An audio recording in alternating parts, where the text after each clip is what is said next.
Hello and welcome. I have the pleasure of having with me today Mr. Stephen Hodgson in Thank you. The UK.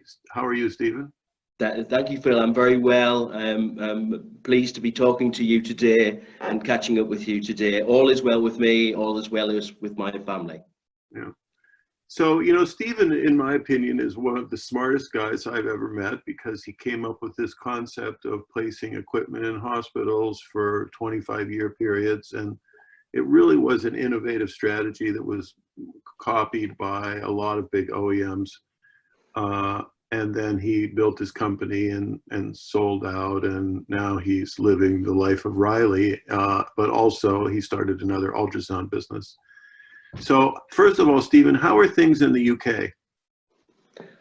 Phil, yeah, everything's great in the UK. From my perspective, as you know, I'm an optimist. Life is always rosy in Stephen Hodgson's eyes, but no, in true fashion, the world's in a pandemic. The UK, like everywhere else, is having to adjust and rethink what's the new norm. And like you and like others, I've been under home arrest. That's not strictly true, but I've been in the house for the last 4 weeks. And that's given me a lot of thinking time. Yes, it has. And I know that Boris Johnson is in the middle of trying to convince people not to go back to life as normal. But there is a outcry in the UK to try to go back to life as normal. What are your thoughts about that? Yeah, as a biomed and as a radiation physicist and as a hospital worker all of my life before going into business, listening to our health scientists' advice is crucially important at this time. The virologists, the epidemiologists, they know what they're doing. They've studied this. And they've given governments around the world advice. And it's not every day or every month that the whole world locks down. And I think what we need to do is listen to those careful professors of science and stay at home. It's no difficult thing to do. Drink tea, sit in the garden, get a suntan. If you're lucky enough to have a job that's not in healthcare. Now, you and I were in healthcare, which means it's not that easy. Right.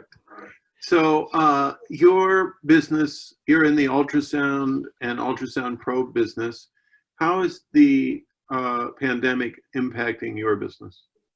Yeah. So as you know, as a scientist, I'm always interested in the use of clinical equipment. And as we went into this pandemic, ultrasound, it's deemed the stethoscope of the future for the doctor. And it kind of gives a doctor a visual inside of the human body that it ordinarily wouldn't have been able to do. COVID-19 really, and pneumonia and MERS and SARS and its brothers and sisters of COVID-19, all were diagnosed using CT.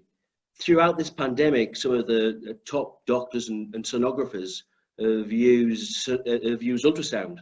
So that's good for our business, and it's good for checking patients at the bedside who ordinarily you wouldn't want to put through a CT scanner. So for our ultrasound business, it's good, and for the ultrasound community, watching them step up to the plate and do their bit it's been a pleasure to watch.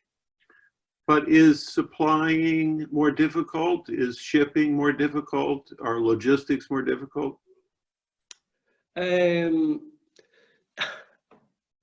We at one point our business stopped, which I think it worried us. The whole of sales, all of our sales just stopped.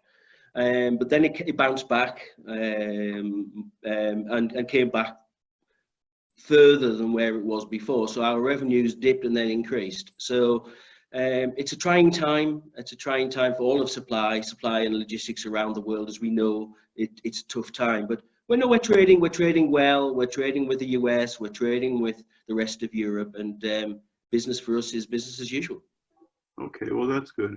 What do you think the impact of the pandemic will be on the healthcare delivery network in the world? Do you have any thoughts on that? I do. Oh gosh, I so have a view on that, Phil, as you can imagine. Public-private partnerships, the private sector, the public sector They've always been, the public sector's a goodie and the private sector's the baddie. The public sector do it for the love of their job, and the private sector do it for cash and for commerce. What I've seen is a bringing together of public and private partnerships into fighting the real enemy here, and the real enemy is a virus that can kill us all.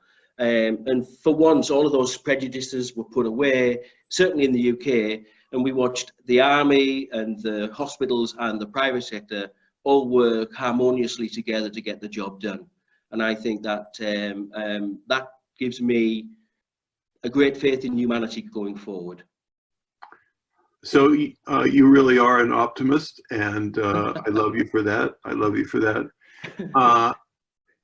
So I think that sort of wraps it up. You have a positive view of the future, and both for business and for healthcare.